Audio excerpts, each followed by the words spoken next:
اب آگے اللہ سبحانہ تعالیٰ اس کی ریزن بتا رہے ہیں کہ ایسا کیوں ہے، یعنی انسانوں سے کہا جا رہا ہے کہ تم یتیموں کی تو عزت کرتے نہیں، یعنی جو تمہیں کام کرنے کو کہے ہیں، جن جگہوں پر اللہ نے خرچ کرنے کو کہا ہے ان پر تو تم خرچ نہیں کر رہے، تم یتیم کی عزت نہیں کرتے ہو، تم مسکین کے کھلانے پر ایک دوسرے کو ترغیب نہیں دیتے، نہ تو خود کھلاتے ہو اور نہ ہی دوسروں کو ترغیب دیتے ہو، یعنی دوسروں کو پرووک کرنا، یہ بخل ہے۔ اور بخل کیا چیز ہے؟ ہلاک کر دینے والی، کنجوسی جو ہے ہلاک کر دینے والی چیز ہے۔ آپ صلی اللہ علیہ وسلم نے فرمایا یہ کنجوسی، یہ حدیث کے الفاظ ہیں کہ یہ کنجوسی جو ہے، بخل کرنا، یہ پچھلے لوگوں کو اس نے اس حد تک ابھارا تھا کہ یہ ایک دوسرے کو ایک دوسرے کے خون بہانے لگے، ایک دوسرے کو قتل کرنا انہوں نے شروع کیا اس بخل کی وجہ سے۔ تو یہ ہیں بخل کی ہلاکت خیزیاں۔ تو اللہ نے ریزن بھی بتا دی کہ بھی تم کر کیا رہے ہو۔ اب دیکھیں نبی کریم صلی اللہ علیہ وسلم نے فرمایا کہ سب سے بہترین گھر کون سا ہے؟ جس میں یتیم کے ساتھ اچھا برتاؤ کیا جائے، اور وہ گھر بدترین ہے جس میں اس کے ساتھ بدسلوکی کی جائے۔ پھر اپنی انگلی کے ساتھ اشارہ کر کے فرمایا میں اور یتیم کی کفالت کرنے والا جنت میں اس طرح ساتھ ہوں گے جیسے یہ دو انگلیاں ساتھ ملی ہیں۔ سنن ابن داؤد اس کو روایت کرتے ہیں۔ اب دیکھیں یتیموں کے بارے میں احادیث کو دیکھیں تو بے شمار ہیں جو انکریج کرتی ہیں کہ دیکھو ان پر خرچ کرو، اللہ تمہیں ایک کے بدلے کئی 700 گنا تک عطا کرے گا۔ اور کسی حدیث میں یہ بھی الفاظ آتے ہیں کہ جو کسی بیوہ کی یا کوئی ایسا ہے جو ضرورت مند ہے، مسکین ہے، اور یتیم بھی، یہ سب اسی میں کیٹیگری میں آ گئے، ان کے لیے بھاگ دوڑ کر رہا ہے کوئی ان کا کام یعنی آسان بنانے کے لیے، تو وہ گویا ایسا ہی ہے جیسے کہ اس نے جو رات کو قیام کرے اور دن کو روزے رکھتا ہے شخص، یعنی جو اتنی عبادت کر رہا ہے، تو جو اللہ کے لیے کام کر رہا ہے، دوسروں کی مدد کر رہا ہے، وہ بھی ویسا ہی ہے۔ بات سمجھ آ گئی؟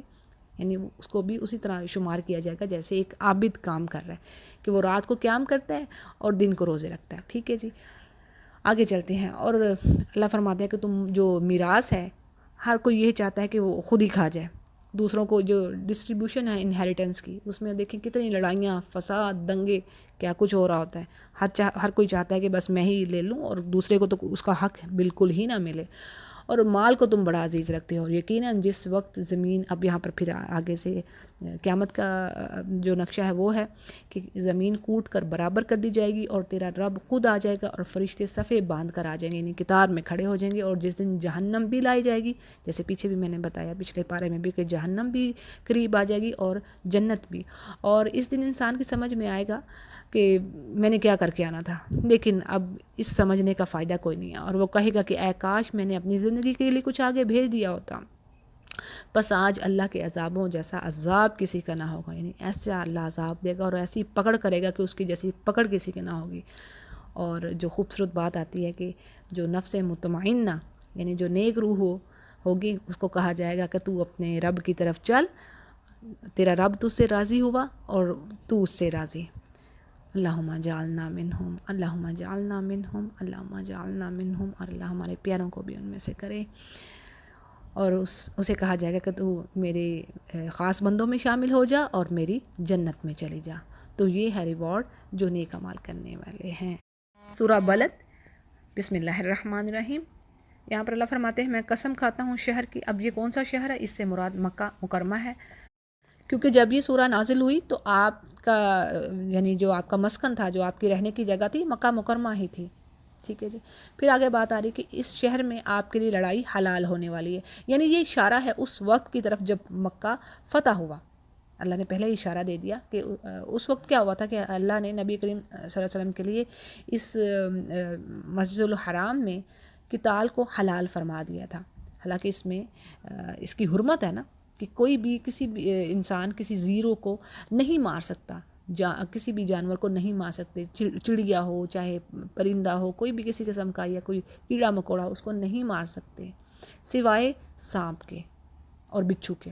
ٹھیک ہے، یہ سمجھ لیجیے گا، سوائے سانپ اور بچھو کے، کیونکہ یہ لیتھل جانور ہیں، ان کو مار سکتے ہیں۔ تو اور اس میں لڑائی کی بھی اجازت نہیں ہوتی۔ حدیث میں ہے کہ اس شہر کو اللہ نے اس وقت سے حرمت والا بنایا ہے۔ ٹھیک ہے، یہ اس کی عظمت، حرمت، یعنی حرام ہے یہ سارے کام کرنے، کسی کو وہاں پر مارنا۔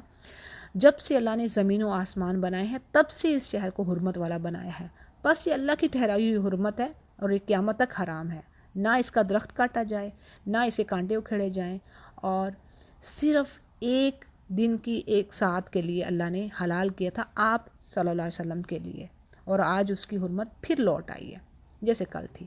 یعنی صرف ایک ساتھ کہہ لیں، کچھ لمحوں کے لیے، گھڑیوں کے لیے اللہ نے اس کی حرمت کو حلال کیا اپنے نبی کے لیے بس، ٹھیک ہے. لیکن پھر اسی طرح حرمت لوٹ آئی جیسے کہ وہ پہلے تھی. اور اگر یہاں کوئی قتال کے لیے کوئی دلیل میری لڑائی کو پیش کرے تو میں کہوں گا کہ اللہ کے رسول کو تو اس کی اجازت اللہ نے دی، جبکہ تمہیں اس کی اجازت کس نے دی ہے؟ یعنی کوئی یہ دلیل نہیں بنا سکتا کہ اللہ کے رسول کو اللہ نے اجازت دی، کیونکہ وہ تو اللہ کے رسول تھے. ٹھیک ہے جی. صحیح بخاری اس کو روایت کر رہے ہیں. ٹھیک ہو گیا. تو اس کی ڈیٹیل اہم تھی جو میں نے آپ کے آگے رکھ دی. اور آگے بات ہو رہی ہے کہ قسم ہے انسانی باپ اور اولاد کی، یعنی بعض نے اس سے مراد آدم علیہ السلام اور ان کی اولاد لی ہے، اور بعض کے نزدیک یہ اس سے مراد عام باپ اور عام اولاد ہے. اللہ تعالیٰ فرماتے ہیں کہ ہم نے انسان کو بڑی مشقت میں پیدا کیا، یعنی اس کی زندگی محنت، مشقت، ہارڈ شپ سے بھری پڑی ہے. اور کیا یہ گمان کرتا ہے کہ کسی کے، یعنی اس کو کوئی اوپر دیکھ ہی نہیں رہا؟ یعنی یہ کیا یہ سوچتا ہے کہ اس کی کوئی کسی اللہ کی گرفت نہیں ہے اس پر؟ بات یہ ہے. اور یہ کہتا پھرتا ہے کہ میں نے تو بڑا مال خرچ کر دیا، یعنی فضولیات میں یہ خوب پیسہ اڑاتا ہے، اور فخر کے طور پر لوگوں کے سامنے پھر یہ بیان کرتا ہے. اور کیا یہ سمجھتا ہے کسی نے اس کو دیکھا ہی نہیں؟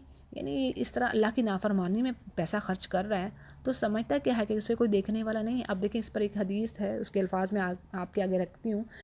آپ صلی اللہ علیہ وسلم نے فرمایا کہ آدمی کے قدم قیامت والے دن اپنی جگہ سے نہ ہل سکیں گے جب تک کہ چند چیزوں کے وہ جواب نہ دے لیں. ٹھیک ہے.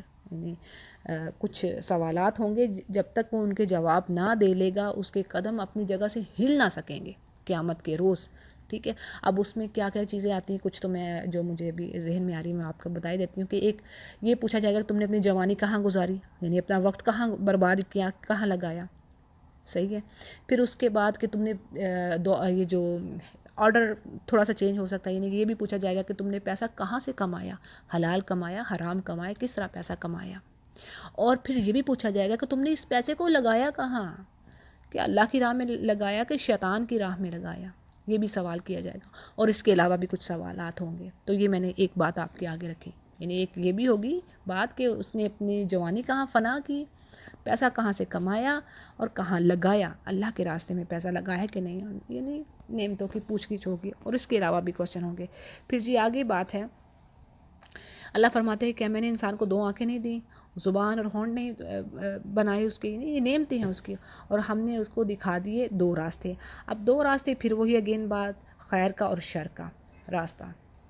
پھر اور آگے بات آ رہی ہے کہ یہ انسان سے ہوا کیا کہ یہ گھاٹی میں داخل نہ ہو سکا. اب گھاٹی کیا ہے؟ یعنی عقبہ جو ہے نا اس کو گھاٹی کو کہتے ہیں. یعنی وہ راستہ جو پہاڑ میں ہو، بہت ہی تنگ ہو، دشوار گزار ہو. تو یہاں پر یہ ایز اے پرسونیفیکیشن یوز ہو رہا بات ہو رہی ہے. یعنی ایک مثال ہے کہ محنت، مشقت جو کہ نیکی کے کاموں میں آپ اٹھاتے ہیں، تو اللہ فرما رہا ہے کہ انسان نے وہ کام، نیکی کے کاموں میں انسان آگے نہ بڑھا.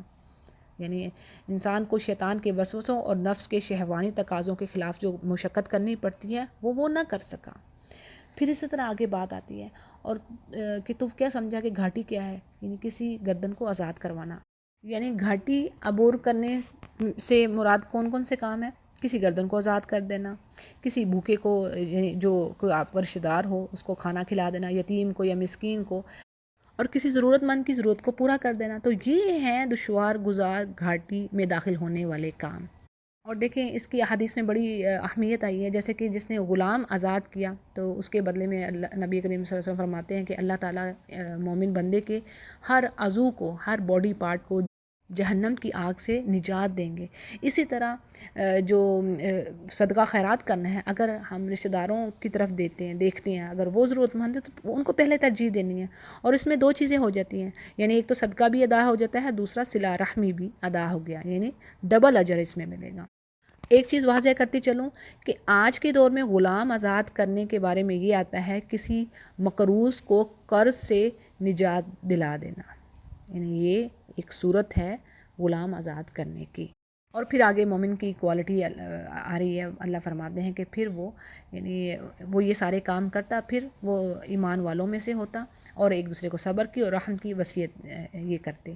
یعنی اہل ایمان کی صفت ہے کہ وہ ایک دوسرے کو صبر کی اور رحم کی تلقین کرتے ہیں. یعنی مشکلات آن پڑے تو مومن کے دوست ہیں اور ایک دوسرے کو اچھائی کی تلقین کریں اور صبر کی تلقین کریں کسی بھی مشکل حالات میں. اور یہی لوگ ہیں دائیں ہاتھ والے، خوش بختی والے، اور اس کے برعکس جن لوگوں نے ہماری آیات کے ساتھ کفر کیا یہ بدبخت لوگ ہیں، اور انہی پر آگ جو ہے وہ چاروں طرف ان کو گھیرے ہوئے ہوگی. تو جی سورۃ الشمس کو شروع کرتے ہیں. بسم اللہ الرحمن الرحیم.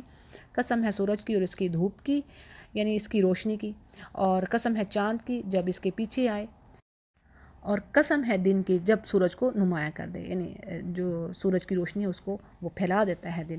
اور قسم ہے رات کی جب اسے ڈھانپ لے، اور قسم ہے آسمان کی اور اس کے بنانے والا کی، اور قسم ہے زمین کی اور اسے ہموار کرنے والی، اور قسم ہے نفس کی اور اسے درست کرنے والے کی، یعنی جس نے انسان کو بنایا اور اس کو درست کیا، یعنی اس کو خوبصورتی سے اس کے اعضاء دیے اور پھر اس کو سمجھ دی، یعنی برائی سے بچ کر چلنے کی سمجھ دی. جس نے اسے پاک کیا اور اپنے آپ، یعنی جس نے اپنی نفس کو پاک کر لیا وہ کامیاب ہو گیا. اب الہام کا مطلب یہ ہے کہ جس طرح انبیاء علیہ السلام اور آسمانی کتابوں کے ذریعے سے خیر و شر کی پہچان کروا دی جاتی ہے، اسی طرح اللہ سبحانہ تعالیٰ نے انسان کی فطرت میں خیر اور شر کا، جیسے میں نے پیچھے بھی ڈیٹیل دی کہ ایک اس کے اندر خمیر جو ہے وہ یہ جو اس کا ضمیر ہے وہ یہ رکھا ہے، وہ اس کو نیکی اور بدی کا راستہ بتاتا ہے. اور اس کے برعکس جس نے اسے یعنی جو گمراہ ہو گیا وہ خسارے میں رہا. اگلی آیات میں قوم سمود کے بارے میں بات ہو رہی کہ اس قوم نے اپنے نبی کو جھٹلایا، ایمان کو جھٹلایا اپنی سرکشی کے باعث، اور جب ان کا بڑا بدبخت اٹھا اور اس نے ایسا کام کیا کہ یہ رئیس الاشقیاء یعنی سب سے بڑا بدبخت شقی شخص ہو گیا. یعنی یہ صالح علیہ السلام کی قوم تھی، قوم سمود، اور انہوں نے جو میں کوئکلی بات بتا رہی، انہوں نے معجزہ مانگا، اونٹنی مانگی کہ ہمیں کوئی معجزہ دکھائیے کہ آپ واقعی اللہ کے نبی ہیں، جیسے کہ پچھلی قومیں کرتی تھی حجتیں اور یعنی پروف مانگنے، کوئی ایسا بتائیے کہ آپ واقعی اللہ کے نبی ہیں کہ نہیں. تو انہوں نے اونٹنی کو کہا کہ ہمیں اس پہاڑ سے اونٹنی برآمد کر کے دکھائیں، اونٹنی نکالیں. اب جب اللہ نے اس معجزے کو، اللہ نے کہا کہ اگر یہ اس معجزے کے آنے کے بعد انہوں نے بلیو نہ کیا تو ان پر عذاب آ جائے گا. اب اونٹنی کا معجزہ ظاہر ہو گیا، یعنی اونٹنی ظاہر ہو گئی اس پہاڑ سے. اب اللہ کی اونٹنی کیا کرتی تھی کہ آپ کو یہ سورۃ القمر میں ڈیٹیل ملے گی، باریاں رکھ دی گئی تھی پانی پینے کی، یعنی وہ اللہ کی اونٹنی تھی، وہ ایک دن میں جتنے ان کے جانور پانی پیتے وہ سارا پانی پی جاتی. تو اب وہاں پر پھر اب پانی رکھ دیا گیا، باری رکھ دی گئی کہ ایک دن یہ اونٹنی پانی پیے گی، دوسرے دن دوسرے تمام جانور. حالانکہ وہ اس اونٹنی سے بہت سا فائدہ بھی حاصل کر رہے تھے، لیکن اس کے باوجود اس یعنی بدبخت شخص نے اونٹنی کی کوچیں کاٹ ڈالی، اور اس شرارت میں ساری کی ساری قوم بھی شامل تھی. اسی لیے جب اس اکیلے نے یہ کام کیا تو پوری قوم پر پکڑ آئی، کیونکہ پوری قوم اس کے اس فعل میں خوش تھی، اس فعل میں شامل تھی، اور اس برائی پر انہوں نے اس کو روکا نہیں ہے. یعنی جب کوئی قوم کسی برے کام کو نہ روکے بلکہ اس کو پسند کرے تو وہ ساری قوم اس جرم میں شامل سمجھی جاتی ہے. بات سمجھ آ گئی؟ یعنی ان کو بھی برابر شریک سمجھا جاتا ہے. تو اس لیے جب عذاب آیا تو ساری قوم پر عذاب آیا. ٹھیک ہے جی. یہاں پر بھی بات آ رہی کہ اللہ کے رسول نے فرما دیا کہ یہ اونٹنی کے پانی پینے کی باری کی حفاظت کرو، اور لوگوں نے پیغمبر کو جھوٹا سمجھ کر اونٹنی کونچے کاٹ ڈالی، تو اللہ نے ان کو عذاب میں پکڑا اور ان پر ہلاکت کو عام کیا اور بستی کو برابر کر دیا. اور نہیں ڈرتا اس بات سے اللہ کہ اس کے تباہ کن انجام سے، یعنی جو اللہ نے کام کیا ہے اس کے بعد کیا انجام ہوگا، اللہ کو اس بات کا کوئی خوف نہیں ہے. آگے سورہ اللیل کو دیکھتے ہیں. بسم اللہ الرحمن الرحیم. قسم ہے رات کی جب چھا جائے، اور قسم ہے دن کی جب روشن ہو، اور قسم ہے اس ذات کی جس نے نر اور مادہ یعنی میل اور فیمیل کو پیدا کیا. یقیناً تمہاری جو سٹرگلز ہیں مختلف ہیں. جس نے دیا اللہ کی راہ میں اور ڈر گیا اپنے رب سے، اور اس نے نیک بات کی تصدیق کی، یعنی خیر کے کاموں میں اس نے خرچ کیا اور اچھے صلے کی تصدیق کی. یعنی اس بات پر یقین رکھے کہ جو کچھ میں خرچ کر رہا ہوں، یعنی انفاق سبیل اللہ اور تقوی اللہ کا میں خوف رکھ رہا ہوں، تو اس کا مجھے یقیناً عمدہ صلہ ملے گا. تو اللہ فرماتے ہیں کہ اس کے ہم راستے کو آسان کریں گے، اس کو آسان راستے کی طرف سہولت دیں گے. مفسرین کہتے ہیں کہ یہ آیت ابو بکر صدیق رضی اللہ عنہ کے بارے میں نازل ہوئی، جنہوں نے 6 غلام آزاد کیے جنہیں اہل مکہ مسلمان ہونے کی وجہ سے سخت اذیت دیتے تھے۔ اچھا جی، آگے ہیں، لیکن جس نے بخیلی کی اور بے پرواہی کی تو اور نیک بات کو نہیں، اچھی بات کو اس نے جھٹلایا، اس نے کوئی امید ہی نہیں رکھی کہ مجھے اس کا کوئی اچھا بدلہ ملے گا، تو اس کے لیے یہ ہے کہ ہم اس کو تنگی اور مشکل کا جو راستہ ہے، مشکلات کا راستہ، وہ آسان کریں گے، اس کے لیے ہم اس کو اسی طرف اور ڈالیں گے، اور اس کا جو مال ہے اسے اوندھا کر دے گا، اسے کچھ کام نہ آئے گا، اور بے شک راہ دکھا دینا ہمارا ذمہ ہے۔ دیکھیں حدیث کے الفاظ ہیں، آپ صلی اللہ علیہ وسلم نے فرمایا تم عمل کرو، ہر شخص جس کام کے لیے پیدا کیا گیا ہے وہ اس کے لیے آسان کر دیا جاتا ہے، اور جو اہل سعادت یعنی جو نیک لوگ ہوتے ہیں انہیں نیکی کے کاموں کی اللہ توفیق دیتا ہے، اور جو بدبخت ہوتے ہیں ان کے لیے اللہ تعالیٰ برے کاموں کو کرنا ان کے لیے آسان کر دیتا ہے۔ صحیح بخاری اس کو روایت کرتے ہیں، یعنی اور یہ ہے حقیقت، آپ نیکی کا ایک کام کریں، سبحان اللہ، اگر آپ کو نیکی کرنے کا اور موقع ملتا ہے سمجھ آئیں کہ اللہ نے آپ کی نیکی قبول کی، بڑی زبردست بات ہے یہ، ٹھیک ہے، اللہ اور نیکی کرنے کی توفیق دیتا ہے۔ اور بات یہ ہے کہ اللہ ہی کے ہاتھ میں آخرت اور دنیا ہے، اور میں نے تو اللہ فرماتا ہے کہ میں نے تو تمہیں شعلے مارتی ہوئی آگ سے ڈرایا تھا، یعنی میں نے تو تمہیں اس چیز سے ڈرا دیا تھا، لیکن اس میں آپ بدبخت ہی داخل ہوں گے جس نے جھٹلایا اور اس سے منہ پھیرا، یعنی اس سے پلٹے، اور اس آگ سے ایسے شخص کو دور رکھا جائے گا جو متقی ہے، اللہ سے ڈرنے والا ہے، اور جو پاکی حاصل کرنے کے لیے اپنے مال کو دیتا ہے۔ یہ بڑی اہم بات ہے، بڑی اہم بات، یعنی صدقہ خیرات کیا کرتا ہے، آپ کو پاک کرتا ہے، یعنی اگر آپ نے پاکی حاصل کرنی ہے اپنے نفس کے لیے تو صدقہ خیرات کیجئے۔ صدقہ کے بے شمار فوائد ہیں، جنتیوں کی خوبی ہے، اللہ کی راہ میں کھانا کھلانا، صدقہ خیرات کرنا۔ اسلام کیا ہے؟ اللہ کی راہ میں کھانا کھلانا، تو جس نے یہ کام کر لیے، صدقہ کے اور بھی بہت سارے بے شمار ہیں فوائد، تو یہاں پر آ رہی ہے اگر آپ بات کہ اگر آپ نے اپنے نفس کو پاک کرنا ہے تو صدقہ دیجئے۔ اور پھر یہ ایسے لوگ ہوتے ہیں، اللہ فرماتا ہے کہ یہ کسی کا بدلہ اتارنے کے لیے خرچ نہیں کرتے، یہ تو بلکہ اپنا مال اللہ کے حکم کے مطابق خرچ کرتے ہیں، اور یہ صرف اپنے رب کی رضا چاہتے ہیں، اس کا پلیئر چاہتے ہیں، اور یقیناً وہ اللہ ان کو عنقریب خوش کرے گا، یعنی اللہ ان سے راضی ہو جائے گا، وَلَسَوْفَ يَرْضَىٰ۔ تو جی سورۃ ضحیٰ کو دیکھتے ہیں۔ بسم اللہ الرحمن الرحیم۔ سورہ ضحیٰ کی اہمیت میں ایک واقعہ ہے کہ ایک مرتبہ نبی کریم صلی اللہ علیہ وسلم بیمار ہو گئے، 2-3 راتیں آپ نے قیام نہ فرمایا، اور ایک عورت آپ کے پاس آئی اور کہنے لگی کہ اے محمد، معلوم ہوتا ہے کہ تیرے شیطان نے تجھے چھوڑ دیا ہے، اور 2-3 راتوں سے میں دیکھ رہی ہوں کہ وہ تیرے قریب نہیں آیا، جس پر اللہ سبحانہ تعالیٰ نے اس سورہ کو نازل فرمایا۔ صحیح بخاری روایت کر رہے ہیں، اور یہ عورت ابو لہب کی بیوی جمیل تھی، یعنی اس کے بعد اللہ سبحانہ تعالیٰ نے سورہ ضحیٰ کو نازل فرمایا۔ اب اس کی آیات کو دیکھتے ہیں۔ والضحیٰ قسم ہے چاشت کے وقت کی، اور میں نے پیچھے ڈیٹیل دی ہے کہ چاشت کا وقت ہے جب سورج بلند ہو جاتا ہے اور آدھا دن تک یہ رہتا ہے ظہر سے پہلے۔ اب یہاں پر مراد پورا دن ہے، ٹھیک ہے یہاں پر، لیکن اس کے لغوی معنی یہی ہیں، سورج کے بلند ہونے کے بعد یعنی سن رائز ہو گیا، اس کے بعد کا جو ٹائم ہے اس کو چاشت کا وقت کہا جاتا ہے۔ پھر آگے ہے قسم ہے رات کی جب وہ چھا جائے، اور نہ تو تیرے رب نے تجھے چھوڑا ہے اور نہ ہی وہ آپ سے بیزار ہوا، یعنی یہاں پر آپ صلی اللہ علیہ وسلم کو تسلی دے دی گئی، یقیناً تیرے لیے بعد کا دور پہلے سے بہتر ہوگا، یعنی یہ آخرت جو ہے یہ دنیا سے بہتر ہے، اور اے نبی آپ کا رب آپ کو بہت جلد ایسا انعام دے گا، ایسا کچھ دے گا کہ آپ راضی ہو جائیں گے، آپ خوش ہو جائیں گے۔ اس سے مفسرین کے مراد دنیا کی فتوحات اور آخرت کا اجر و ثواب دونوں مراد ہیں، ٹھیک ہے، اور اس میں وہ حق شفاعت یعنی شفاعت عظمیٰ، سب سے بڑی شفاعت جو آپ صلی اللہ علیہ وسلم نے کرنی ہے قیامت والے دن، وہ بھی اس میں شامل ہے، ٹھیک ہے، یعنی اللہ تعالیٰ فرما رہے ہیں کہ میں نے آپ کو وہ دینا ہے، وہ عطا کرنا ہے کہ آپ خوش ہو جائیں گے۔ اور کیا اس نے آپ کو یتیم پاک کا جگہ نہیں دی، یعنی اللہ سبحانہ تعالیٰ اپنے احسانات جتلا رہے ہیں آپ صلی اللہ علیہ وسلم پر کہ آپ باپ کی سہارے سے محروم تھے، لیکن میں نے آپ کو دستگیری میں کی، آپ کا ہاتھ تھاما، اور آپ کو میں نے ہدایت پر نہ پایا تو آپ کو میں نے ہدایت دی، یعنی آپ کو دین کا کچھ پتہ نہ تھا، شریعت کا کچھ علم نہ تھا، تو یہ نبوت اور کتاب کس نے نازل کی؟ اللہ سبحانہ تعالیٰ نے کرم کیا آپ پر، اور آپ کو کیا ہم نے فقر یعنی نادار ہونے کی حالت میں نہ پایا اور آپ کو پھر غنی کر دیا۔ یعنی بات یہ ہے کہ آپ صلی اللہ علیہ وسلم کا فرمان ہے کہ ساز و سامان کی کثرت کا نام یہ نہیں ہے کہ زیادہ مالدار ہو جانا، اصل تو جو مالداری ہے، جو انسان کا غنی ہونا ہے، وہ دل انسان کا بھرا ہوا ہونا چاہیے، یعنی اگر دل میں حرص ہو مال کی تو وہ امیر بھی ہو تو اس کا کوئی فائدہ نہیں ہے. یہ صحیح مسلم کی روایت ہے. اور آگے بات اگرچہ آپ صلی اللہ علیہ وسلم سے کہی جا رہی ہے لیکن ایڈریس مخاطب تمام مومن ہیں. یعنی سب کو کہہ دیا گیا کہ دیکھو یتیم پر سختی نہ کرو، ٹھیک ہے، بلکہ اس کے ساتھ نرمی اور احسان کا معاملہ کرو، اور نہ سوال کرنے والے کو ڈانٹ ٹپٹ کرو اس کے ساتھ. یعنی اس کے ساتھ بھی سختی اور تکبر نہ کرو.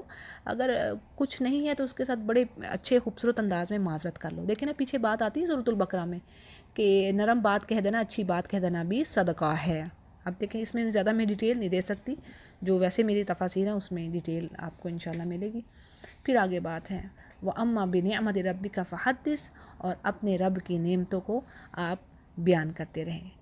یعنی اللہ نے جو احسانات آپ پر کی، یعنی اس سے ہم بھی مراد ہے نا کہ جو ہم پر بھی اللہ نے احسانات کی ہیں. مثلا اللہ تعالیٰ نے ہمیں امت محمدیہ میں سے کیا، اللہ نے ہمیں صحت و تندرستی دی، اللہ نے ہمیں زندگی کی اتنی نعمتیں دی کہ اللہ فرماتے ہیں جیسے قرآن کریم میں وَإِن تَعُدُّوا نِعْمَتَ اللَّهِ لَا تُحْصُوهَا، یعنی تم اگر میری نعمتوں کو شمار کرنے لگو تو تم نہ کر سکو.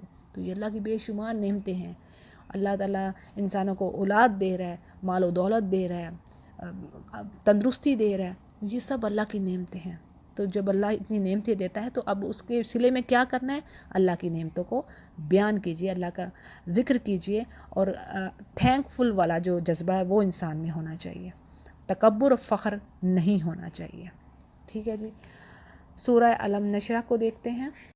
اس سورہ میں بھی آپ صلی اللہ علیہ وسلم کے لیے تقریباً کچھ پچھلی سورہ کی طرح ملتے جلتے یعنی الفاظ ہیں، نعمتوں کا ذکر ہے. جیسے کہ پچھلی سورہ میں 3 انعامات کا ذکر تھا کہ اور یہاں پر اللہ تعالیٰ 3 احسانات جتلا رہے ہیں. یعنی بات کیا آ رہی ہے؟ بسم اللہ الرحمن الرحیم، علم نشرح لک صدرک، کیا ہم نے آپ کا سینہ نہیں کھول دیا. یعنی اللہ یہاں پر اپنا احسان بتا رہے ہیں کہ سینہ کھول دینا، یعنی سینے کا منور کر دینا، روشن کر دینا، فراغ کر دینا، تاکہ حق بات کو آپ لے سکیں، دل میں سما جائے. اور اسی طرح اس سے مراد یہ بھی ہے کہ اسلام کے لیے سینہ کھول دینا. اور اس طرح اس کے معنی یہ بھی آتے ہیں کہ اس شرح صدر میں وہ شق صدر یعنی سینے کا کھولنا وہ بھی آتا ہے، جو کہ معتبر روایات سے ہمیں پتہ چلتا ہے کہ ایک مرتبہ بچپن میں آپ صلی اللہ علیہ وسلم جب 4تھے سال میں تھے، جبریل آئے اور انہوں نے آپ کا دل چیرا اور اس سے وہ حصہ یعنی جو شیطانی حصہ وہ نکال دیا، اور جو کہ ہر انسان کے اندر ہوتا ہے، پھر اسے دھو کر بند کر دیا. صحیح مسلم اس کو روایت کرتے ہیں. تو اس سے یہ بھی مراد ہے. ٹھیک ہے جی.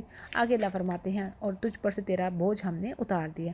یعنی یہ بوجھ نبوت سے، کچھ مفسرین کہتے ہیں کہ یہ نبوت سے پہلے کا بوجھ ہے، یعنی جو پہلے 40 سالہ زندگی آپ نے گزاری اس دور میں. اگرچہ اللہ نے آپ کو گناہوں سے تو بچائے رکھا، لیکن آپ کسی بت کے سامنے تو سجدہ ریز نہیں ہوئے، لیکن یہ تھا کہ آپ کو صحیح معنوں میں اللہ کی عبادت اور اطاعت کا علم بھی نہ تھا. ٹھیک ہے. اور بعض مفسرین کہتے ہیں کہ یہ نبوت کا بوجھ تھا جسے اللہ نے ہلکا کر دیا. اور کیسے؟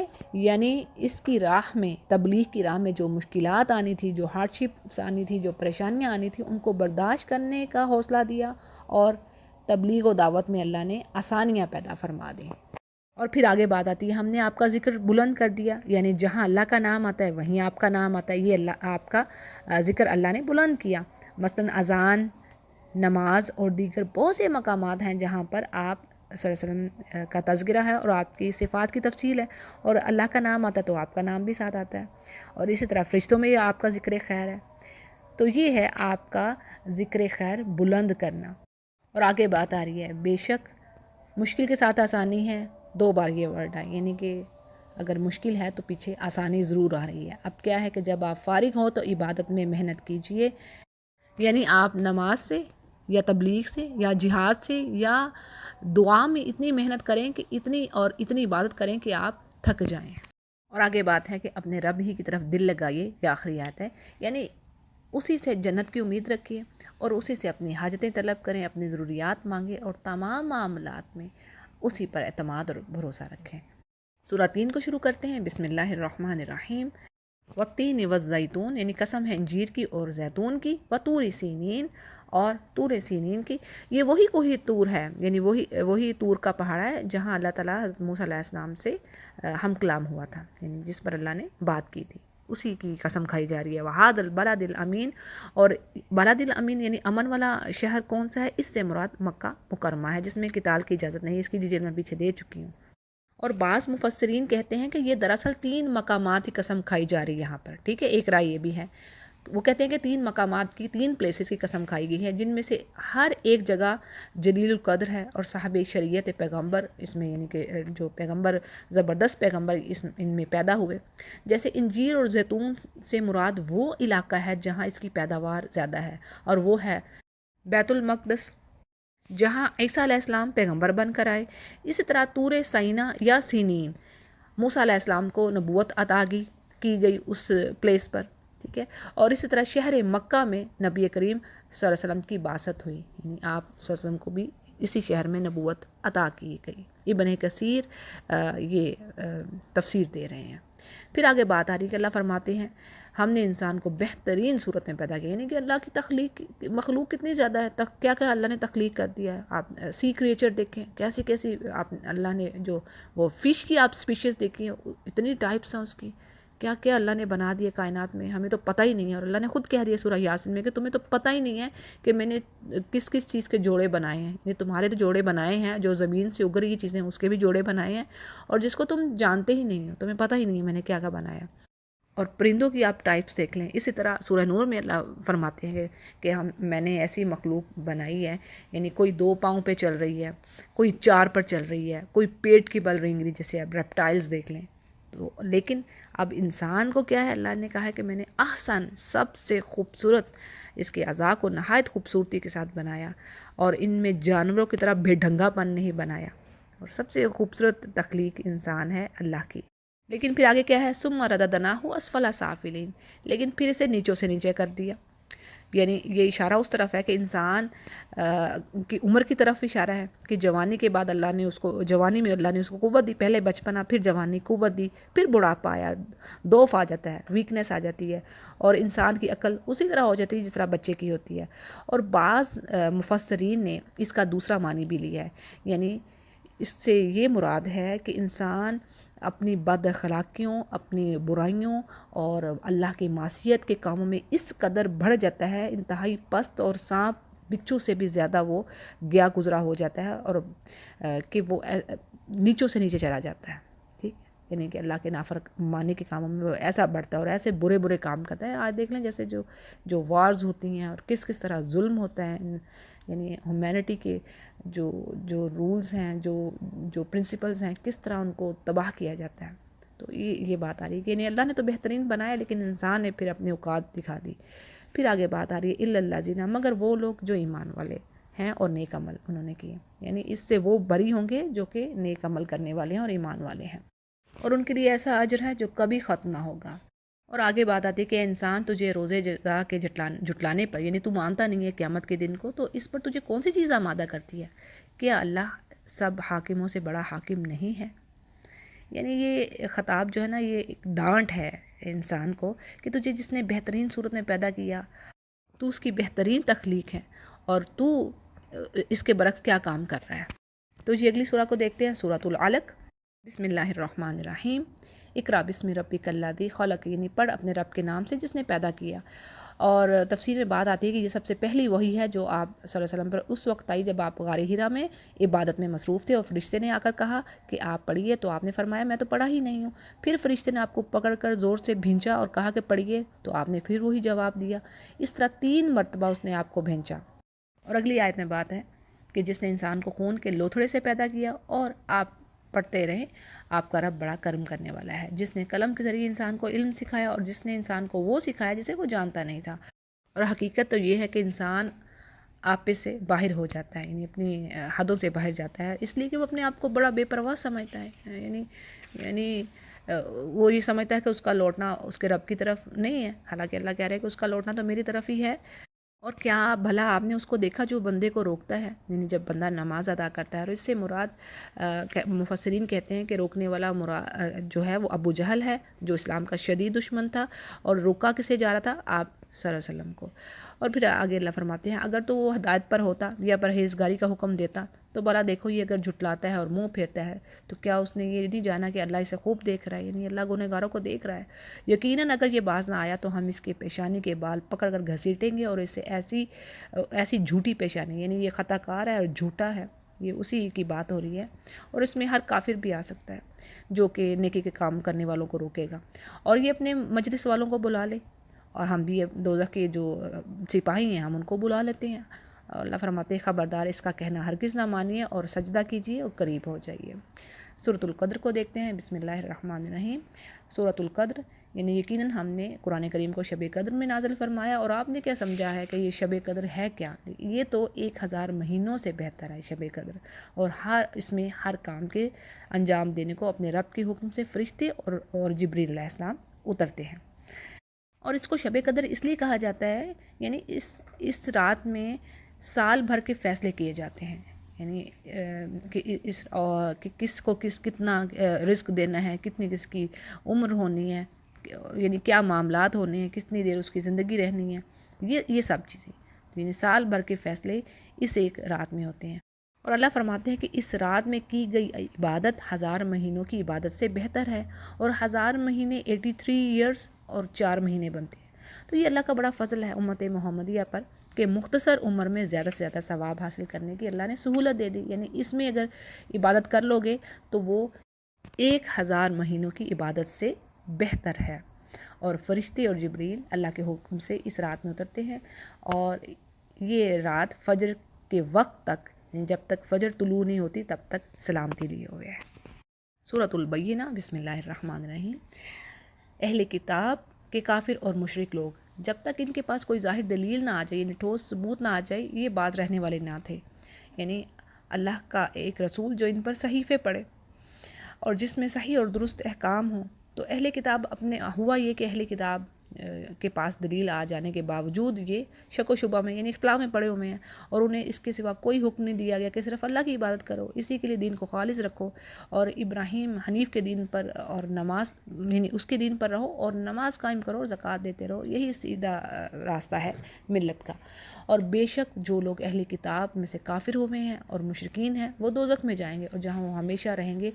اور یہ بڑی ایسی زبردست جو وہ عذاب کی بات آئی ہے ان کے لیے کہ یہ لوگ بدترین مخلوق ہیں، بدترین شر البریہ، اور اس کے برعکس جو نیک لوگ ہیں جنہوں نے نیک اعمال کیے ہیں وہ بہترین مخلوق ہے، اور ان کا بدلہ ان کے رب کے پاس ہمیشہ والی جنتیں ہیں جن کے نیچے نہریں بہہ رہی ہیں، اور اللہ ان سے راضی ہوا اور یہ ان سے راضی ہوئے، اور یہ ہے اس کے لیے جو اپنے رب سے ڈرے۔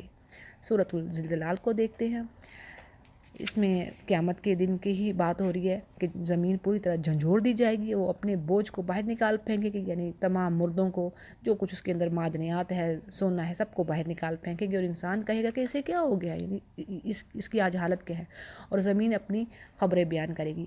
اب زمین کی خبروں سے مراد یعنی زمین کو اللہ بولنے کی قوت دے گا، اور اس میں کوئی تعجب والی بات نہیں ہے، اور وہ بتائے گی کہ زمین پر یعنی مجھ پر کس نے کیا کیا کام کیے، ٹھیک ہے، اور یہ کہ تیرے رب نے اسے حکم دیا ہوگا، اور اس روز لوگ مختلف گروپس میں واپس لوٹیں گے، یعنی قبروں سے نکل کر، یعنی ٹولیاں ٹولیاں ہو کر، کوئی بے خوف ہوں گے، بعض پر خوف ہوگا، بعض کے سیاہ رنگ ہوں گے اور بعض کے چہرے چمکتے ہوں گے، ٹھیک ہے، اور تاکہ اللہ ان کے اعمال دکھائے، پس جس نے ذرا یعنی جو اس دن ذرا برابر نیکی کر کے بھی لائے گا وہ اس دیکھ لے گا، اللہ اس کے اجر کو ضائع نہیں کرے گا، اور جس نے برائی کی ہوگی۔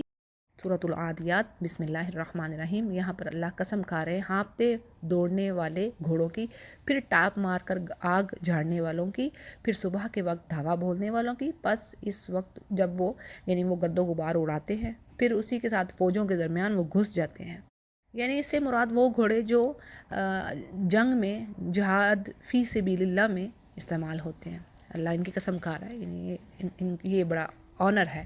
پھر آگے اللہ فرماتے ہیں کہ یقیناً انسان اپنے رب کا بڑا ناشکرہ ہے، اور یقیناً خود بھی وہ اس پر گواہ ہے، اس کو خوب پتہ ہے وہ کر کیا رہا ہے، اور یہ مال کی محبت ہے بڑا سخت ہے، جیسے پیچھے بات ہوگی، اور کیا اس کو معلوم نہیں کہ جب قبروں میں جو کچھ ہے نکال لیا جائے گا، یعنی جب قبریں کھودی جائیں گی تو انسانوں کو نکالا جائے گا، اور پھر ان سے پوچھا جائے گا بھائی اب یعنی کیا کرتے رہے تم دنیا میں، ان کے سینے کی باتوں کو اللہ کھول دے گا، اور پھر بے شک ان کا رب ان کے حال سے پورا باخبر ہے۔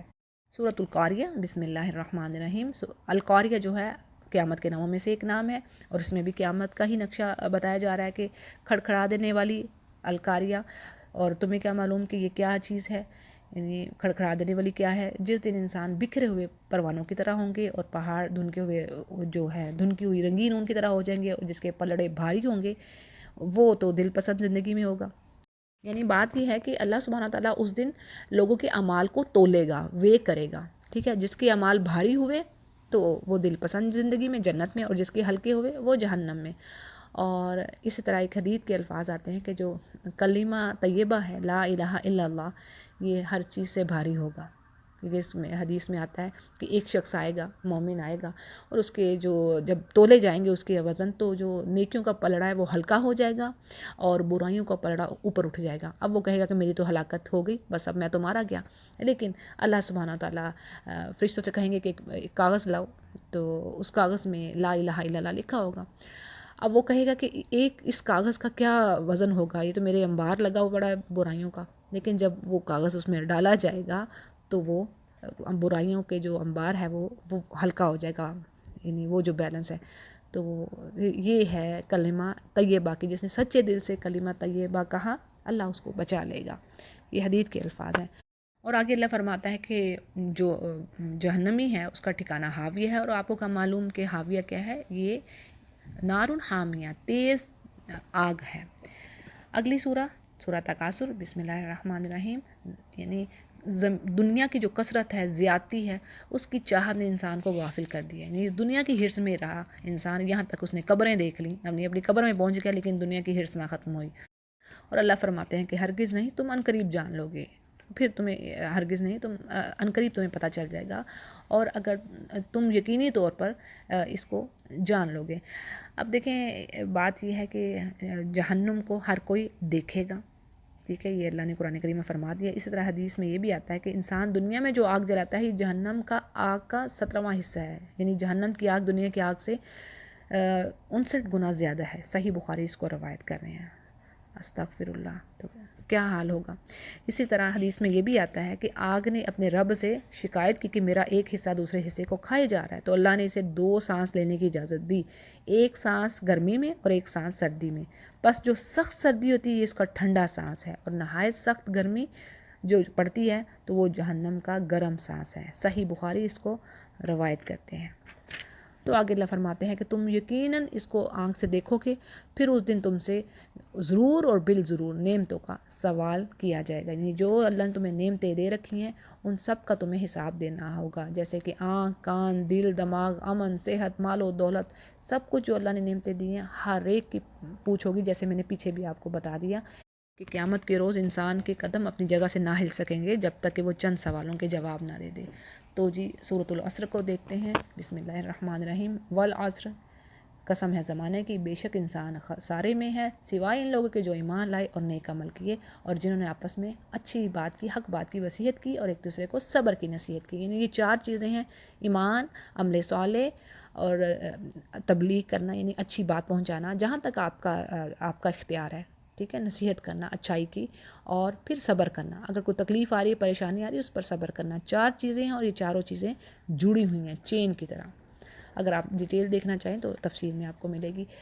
اگلی سورہ ہے سورۃ الہمزہ، بسم اللہ الرحمن الرحیم۔ بڑی خرابی ہے ایسے ہر شخص کے لیے جو عیب ٹٹولنے والا ہے اور غیبت کرنے والا ہے۔ یہ جو عام سا یہ جو گناہ ہے نا، جس کو ہلکا سمجھتے ہیں، یہ اس کے بارے میں بات ہو رہی ہے، یعنی خرابی ہے۔ اور سورۃ الحجرات میں کہا گیا کہ وہ اپنے مردہ بھائی کا گوشت کھاتا ہے جو غیبت کرتا ہے، چغلی کرتا ہے کسی۔ اب یہاں پر نہ صرف ایپ ٹٹولنا، غیبت کرنا اور ساتھ ایپ ٹٹولنا، یعنی کسی کی برائیوں کے پیچھے پڑے رہنا، اور جو مال کو جمع کرتا ہے اور گنتا جاتا ہے، یعنی مال کی ہرس میں رہتا ہے اور سمجھتا ہے کہ اس کا مال اس کے پاس رہے گا، تو اللہ فرماتے ہیں ہرگز نہیں، یہ تو ضرور توڑ پھوڑ دینے والی آگ میں داخل ہوگا۔ جس نے اللہ کی راہ میں مال نہ خرچ کیا، بات یہ ہے، یعنی مال کو جمع کیے رکھا اور اللہ کی راہ میں نہ خرچ کیا۔ اب دیکھیں، جس کے پاس مال ہے لیکن وہ زکوٰۃ ادا کر رہا ہے، تو اس نے اپنے مال کو پاک کر لیا، الحمدللہ، ٹھیک ہے؟ اس بات پہ کوئی حرج نہیں ہے۔ جب زکوٰۃ ادا آپ نے دے دی، آپ نے اپنے مال کو پاک کر لیا۔ تو اللہ فرماتے ہیں کہ تجھے کیا معلوم وہ آگ کیسی ہوگی؟ وہ تو اللہ کی سلگائی ہوئی آگ ہے، جو دلوں پر چڑھتی چلی جائے گی، اور بڑے ان پر بڑے بڑے اس پر ستون ہیں اور ہر طرح سے یہ بند کی ہوگی مجرموں کے لیے۔ سورہ فیل کو دیکھتے ہیں۔ بسم اللہ الرحمن الرحیم۔ کیا تو نے نہ دیکھا تیرے رب نے ہاتھی والوں کے ساتھ کیا کیا؟ ان کی جو چالیں تھیں ان کو بیکار کر دیا، اور ان پر پرندوں کے جھنڈ بھیجے، اور جو ان پر کنکر کی پتھریاں برساتے تھے اور انہیں کھائے ہوئے بھوسے کی طرح کر دیا۔ اور اس کی ہسٹری میں تو یہ بڑی فیمس بات ہے، واقعہ جو اصحاب الفیل کے یمن سے ایک شخص تھا، اس نے سنا میں اس نے ایک گرجا گھر بنایا تو تاکہ لوگ خانہ کعبہ کی بجائے عبادت کے لیے، حج عمرہ کے لیے ادھر آئیں، اور یہ بات اہل مکہ کو سخت ناپسند تھی، عرب کو۔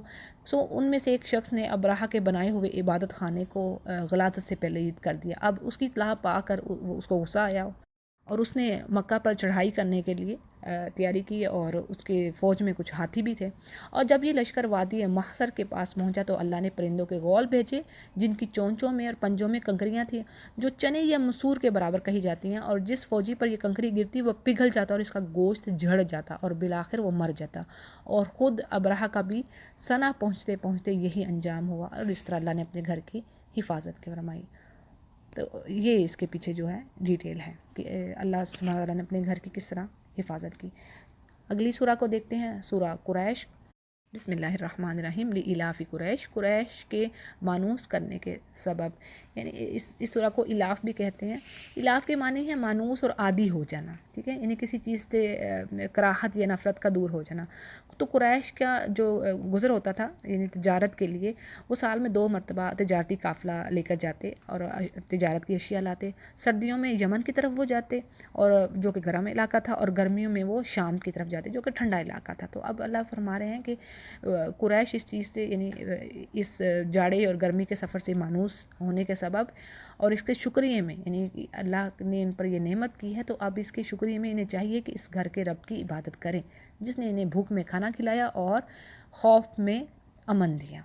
یعنی اللہ سبحانہ تعالیٰ نے قریش والوں کے لیے نہ صرف یعنی ان کی تجارت کو بہترین کر دیا، تجارت کے سفر کو، یعنی گرمی میں بھی وہ سفر کرتے اور سردی میں بھی کرتے، اور پھر ہم جب اگر ڈیٹیل میں دیکھیں تو ان کو بہت آنر، شرف حاصل تھا کعبہ کی خدمت کرنے کی وجہ سے، ٹھیک ہے۔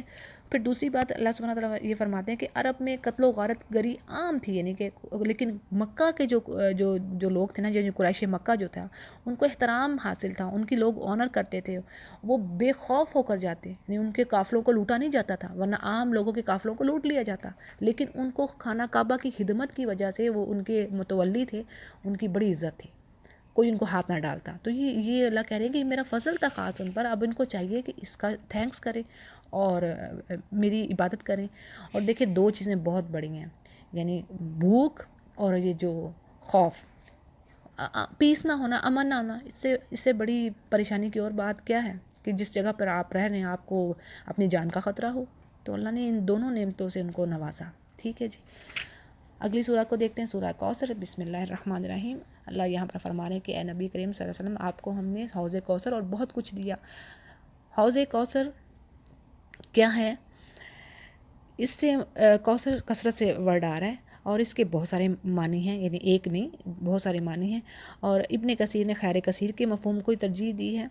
اور حدیث میں جو بات آتی ہے وہ یہ کہ اس سے مراد وہ نہر ہے جو جنت میں آپ کو عطا کی جائے گی، اور اس طرح بعض احادیث میں یہ بھی بتلایا جاتا ہے کہ یہ ایک حوض ہے جس سے اہل ایمان جنت میں جانے سے پہلے نبی کریم صلی اللہ علیہ وسلم کے ہاتھ مبارک سے پانی پئیں گے، اور اس حوض میں بھی پانی اسی جنت والی نہر سے آ رہا ہوگا، ٹھیک ہے جی۔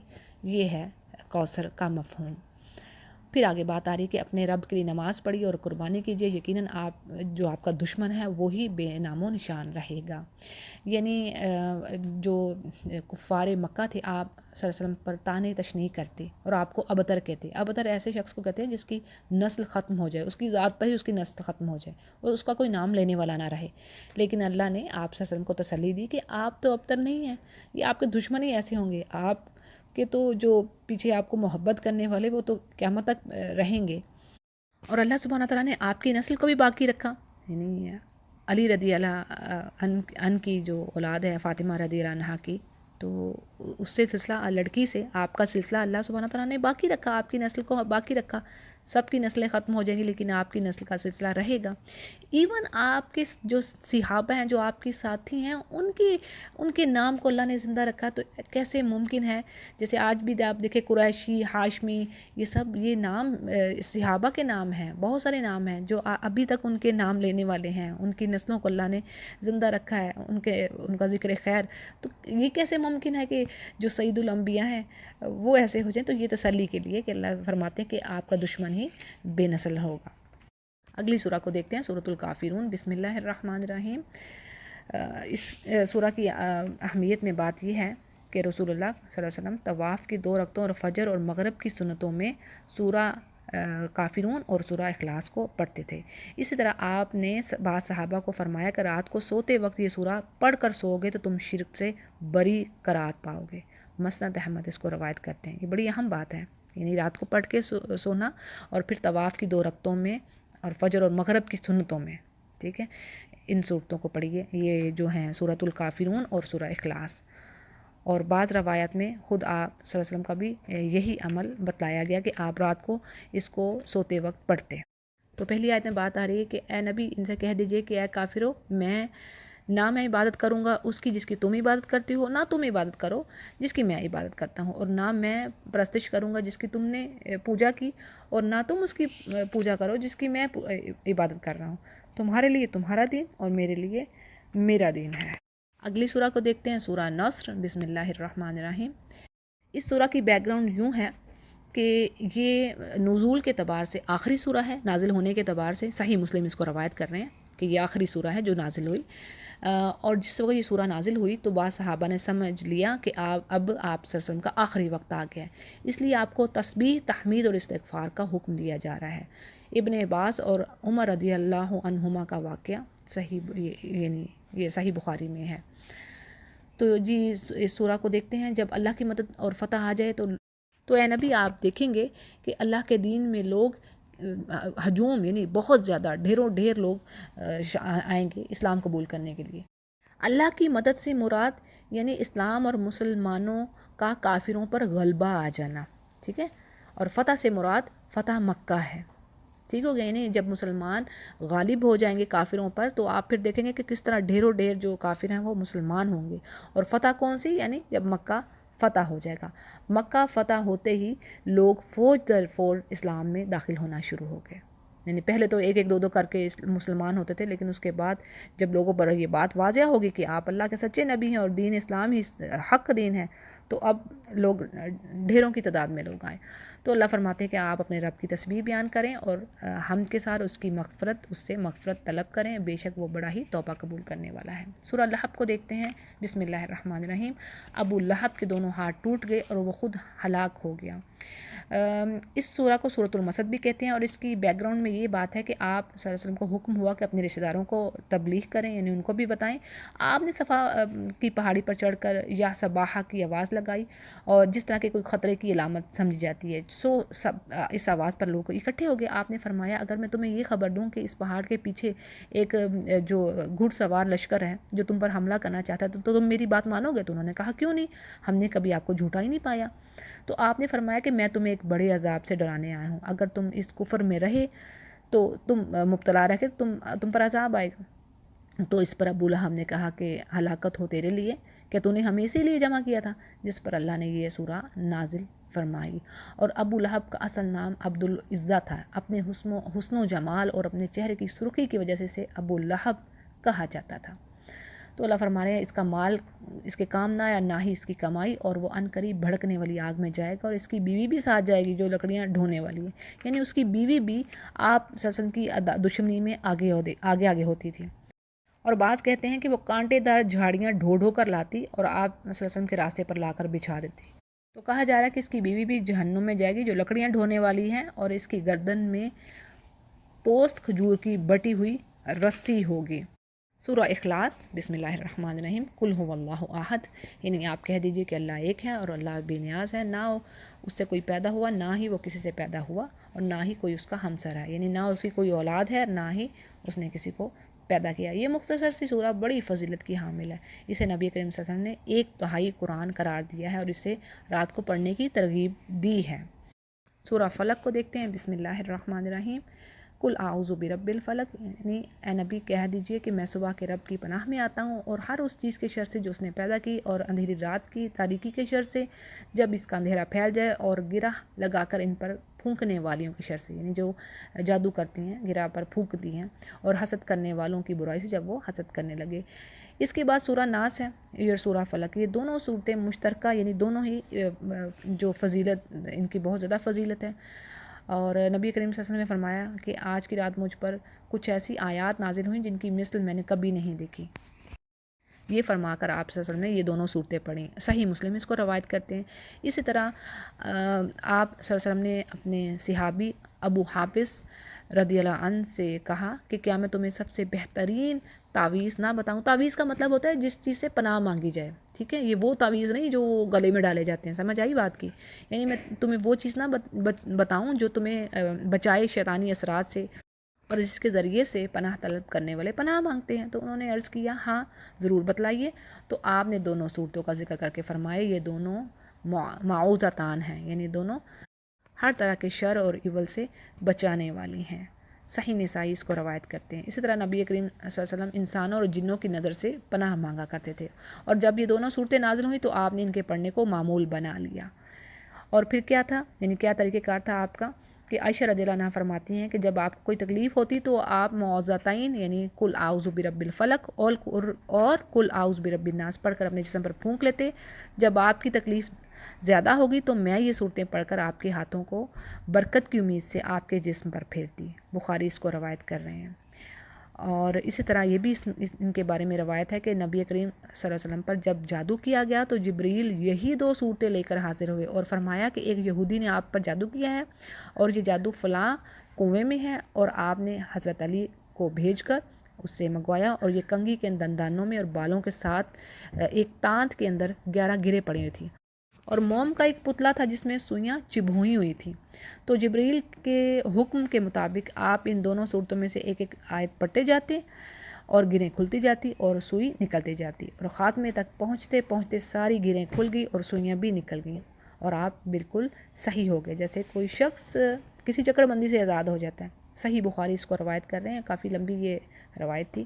تو بات یہ ہے کہ آپ صلی اللہ علیہ وسلم کا یہ معمول تھا کہ رات کو سوتے وقت سورہ اخلاص اور معوذتین، یعنی سورہ اخلاص جو پیچھے پڑھی ہے کل هو اللہ احد، اور کل اعوذ برب الفلق اور کل اعوذ برب الناس، ان کو پڑھ کر اپنی ہتھیلیوں پر پھونکتے اور پھر اپنے پورے جسم پر مل لیتے۔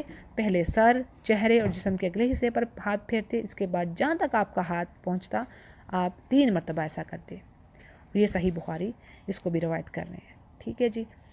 تو یہ دونوں صورتوں کی ایک ہی جیسی اہمیت ہے۔ سورہ ناس کو دیکھتے ہیں۔ بسم اللہ الرحمن الرحیم، کل اعوذ برب الناس، یعنی اے نبی کہہ دیجئے کہ میں لوگوں کے رب کی پناہ میں آتا ہوں، لوگوں کے مالک کی اور لوگوں کے معبود کی، اور کہ جب کوئی وسوسہ ڈالنے والے پیچھے ہٹ جانے والے کے شر سے، یعنی شیطان جو لوگوں کے سینوں میں وسوسہ ڈالتا ہے، خواہ وہ جنوں میں سے ہو یا انسانوں میں سے، یعنی جن بھی ایسے ہیں جو شرارتیں کر رہے ہیں، اللہ کی نافرمانی کے کاموں میں لوگوں کو ابھارتے ہیں، اور انسانوں میں سے بھی ایسے لوگ ہیں۔ تو اس سورہ کی فضیلت پچھلی سورہ کے ساتھ ایکسپلین ہو چکی ہے، لیکن اس طرح ایک اور حدیث ہے کہ جس میں آتا ہے کہ آپ صلی اللہ علیہ وسلم کو نماز میں بچھو ڈس کیا۔ نماز سے فراغت کے بعد آپ نے پانی اور نمک منگوا کر اس کے اوپر ملا، اور ساتھ ساتھ کل یا ایھا الکافرون، کل هو اللہ احد اور کل اعوذ برب الناس پڑھتے رہے۔ تو یہ 30واں جز کمپلیٹ ہوگا۔ اللہ سے دعا ہے کہ جو کچھ ہم نے پڑھا ہے اللہ ہمیں عمل کی توفیق دے۔ عمل سے زندگی ہے، عمل نہ کیے تو خالی پڑھنے کا اور سیکھنے کا فائدہ نہیں ہے۔ عمل ہوں اور ریاکاری سے پاک ہوں۔ یا رب تو ہم سے قبول فرما، ربنا تقبل منا انک انت السمیع العلیم۔ یا رب تو قرآن کریم کو ہمارا ہادی، ہمارا امام، ہمارے لیے نور کا ذریعہ بنا، اور اس کو ہمارے حق میں حجت فرما۔